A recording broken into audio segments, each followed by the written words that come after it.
Government surveillance is a growing threat in the United States.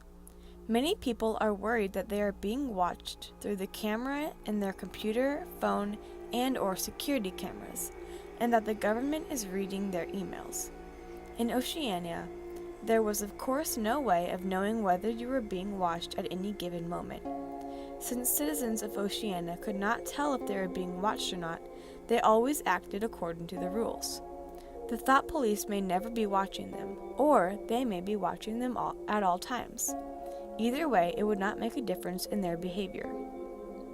The party convinces the citizens that they should not be afraid of the surveillance, because they are working on destroying Emmanuel Goldstein and that they are at war with East Asia or Eurasia. They develop a common enemy that unites the citizens and makes them forget who the real enemy is. The party forces propaganda on people 24/7 using telescreens. Telescreens could be dimmed, but there was no way of shutting it off completely. It was impossible to avoid joining in on the 2 Minutes Hate and Hate Week. Everything was dim and gray. There seemed to be no color in anything except the posters of Big Brother and the police patrol snooped into people's windows.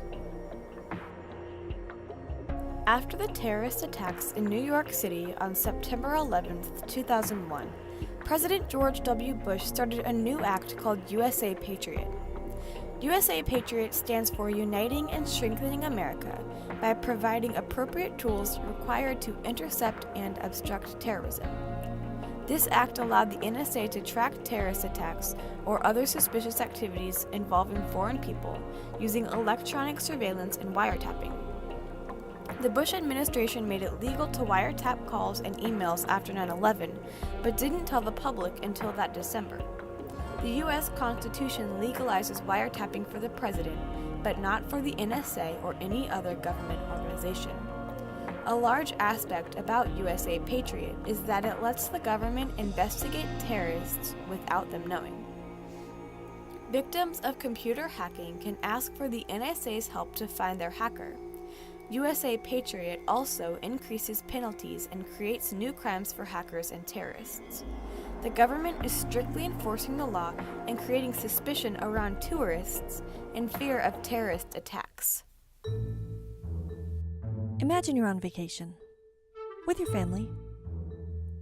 You're visiting Las Vegas, Disney World, the Mall of America, or the Golden Gate Bridge. You take a photo. And that's when things get weird. A security guard stops you, wants to ask you questions. He writes down your name, the details on your driver's license, asks where you live, where you work. He reads your information into a radio. He says surveillance cameras captured you taking photos of a location considered vulnerable to security threats, like terrorism. Terrorism, you think? No, not me. He takes your camera, looks through the photos, and confiscates the memory card. He pats you down for weapons. Weapons? This is crazy, you say. What have I done wrong? It's entirely possible you've broken no known rules or laws at all. You didn't see any signs banning photos. But this is the new reality of a post-9/11 America. The Foreign Intelligence Surveillance Act of 1978, or FISA, regulates foreign wiretaps and gives the NSA a warrant in times of war. Section 702 of FISA allows the NSA to search the Internet backbone for Internet communications to and from a certain individual. Other sections, like About, allowed the NSA to search for anything about the targeted individual. Fortunately, About expired recently.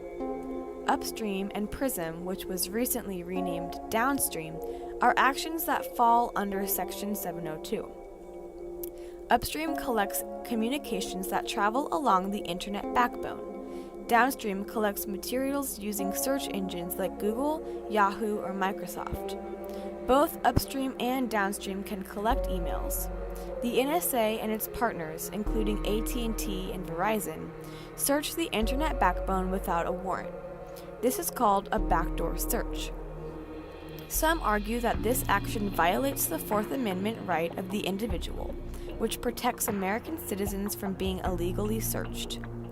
The Electronic Frontier Foundation says the U.S. government, with assistance from major telecommunication carriers, including AT&T, has engaged in massive illegal dragnet surveillance of the domestic communications and communications records of millions of ordinary Americans since at least 2001.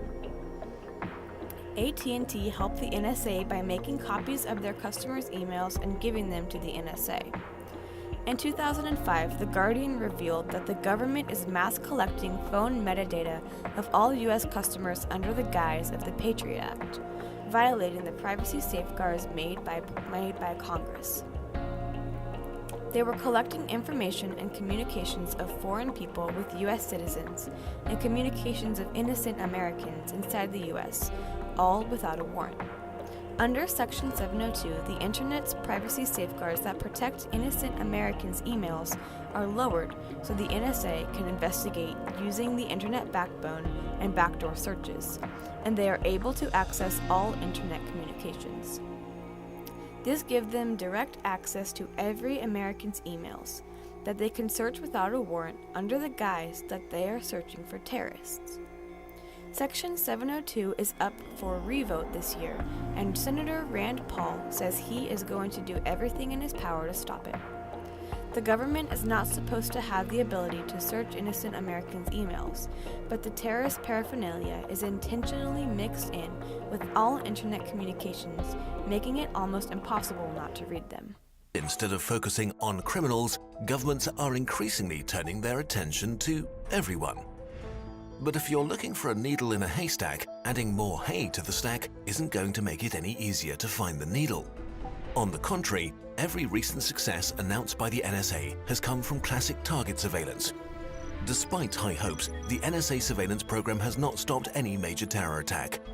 For instance, one of the Boston Marathon bombers was already a target of the FBI. So what we need is not even more random data, but better ways to understand and use the information we have.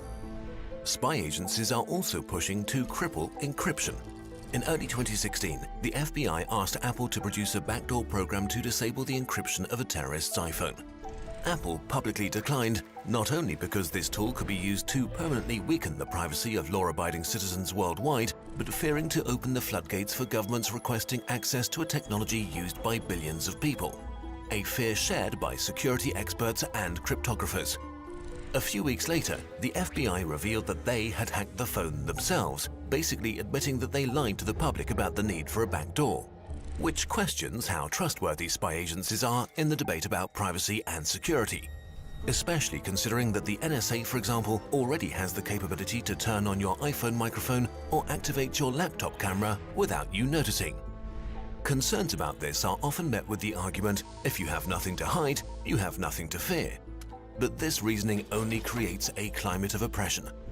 Wanting to keep certain parts of your life private doesn't mean you're doing anything wrong. I think the government will continue to monitor the internet if they can get away with it. People know that the NSA is illegally collecting their emails and wiretapping calls, but continue to ignore it. Soon the NSA will be tapping into every kind of surveillance device, including surveillance cameras, computer and phone cameras, and microphones, etc. If we want to stop this and get the privacy we think we have, we need to make sure our phones, computers, and surveillance systems are secured to prevent hacking. Contact your state representative to end acts like FISA and USA Patriot. The government should stop using backdoor searches for terrorists if it is proven to not work. The NSA should refine their searches to make sure they are only able to find internet communications related to terrorist activity, so they will not be tempted to read innocent Americans' emails. The government could also investigate terrorist activity without searching the internet backbone.